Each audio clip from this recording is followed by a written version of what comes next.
Good morning, everyone. We begin today talking about chronic wasting disease, which is a serious and fatal illness that impacts deer, and there has been a case reported in Oklahoma.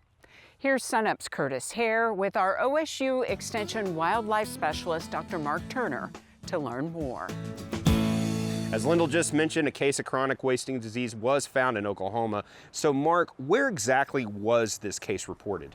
Well, the most recent case that was just found in a hunter-harvested mule deer was reported in Cimarron County. There's a couple different places in Oklahoma where CWD has been found, both in the Panhandle as well as a little bit more downstate of that. ODWC, the Oklahoma Department of Wildlife Conservation, has excellent resources in terms of those areas. I think that they're calling them selective surveillance areas, which basically would be an area that we might expect to detect CWD, and also a place that the state is providing for testing. And you mentioned mule deer, and we actually have a story later in the show about mule deer. What type of deer does this affect? Yep, so CWD affects any animal within the cervid family or the deer family. So in Oklahoma, that would include whitetail deer, mule deer, and elk. Pronghorn, on the other hand, are not infected by CWD, so just members of the deer family. So let's take a step back. You know, I've been with SUNUP for a little bit, and we've been covering this over the years, and I think even going back as far as 2017. So it's always been something that we've been thinking about. What exactly is chronic wasting disease? So CWD is an always fatal prion-based disease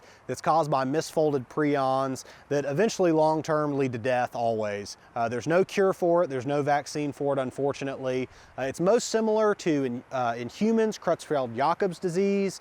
In cows, obviously a lot of folks know about mad cow disease, and then in sheep there's also scrapie. So these prion diseases are a very different type of disease compared to either bacterial infections or compared to viral infections. They're kind of their own thing, and unfortunately right now these are always fatal. There's no cure. And these are things that are just always in the environment as well, right?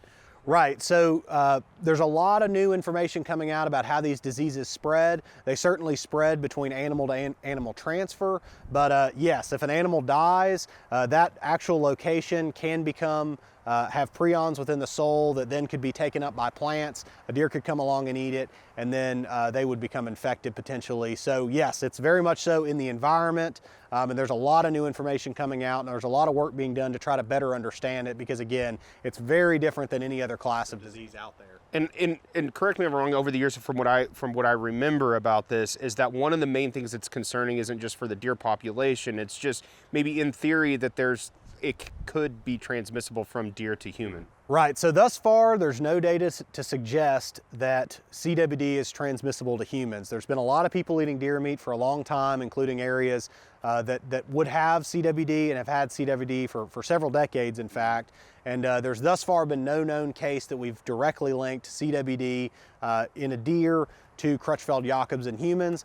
However, there certainly have been cases with mad cow disease, and so that gives us a little bit of pause, and we would not recommend eating meat from an animal that's infected with chronic wasting disease. And in fact, we also would recommend, if you're in an area where chronic wasting disease is known to occur, take the time to test that deer. Again, within Oklahoma, there's great opportunities within the state for free testing. Is there any kind of biosecurity measures when it comes to harvesting the deer that hunters can actually just kind of take to keep in mind of, like, just kind of self-cleaning actually type of thing? Absolutely. So CWD, obviously from deer to deer, but deer really in general on average don't move all that far throughout their life. So CWD jumping long distances predominantly is happening from people moving deer, either live deer or harvested deer. And so certainly for hunters, if you're hunting in a place with CWD, and in fact in most cases, depending on state to state, regulations vary, most places you actually can't transport whole deer or specific parts of deer such as bones,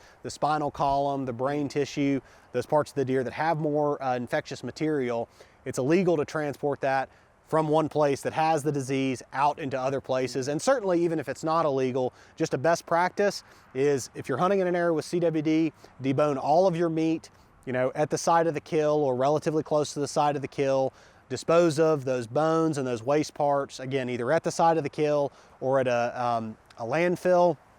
Again, regulations vary a little bit depending on where you're at, but simply avoiding moving animal parts except for deboned meat outside of places that have CWD is a great step that hunters can take to help contain the disease and keep it from spreading. Because if you harvested a deer in a place with CWD and that deer had CWD, you moved it to another place, maybe hundreds of miles away without the disease, and you dumped the carcass out on your property, certainly it's very possible that you could have just infected some animals, or at least added some environmental contamination that could lead to animals being infected with the disease down the road.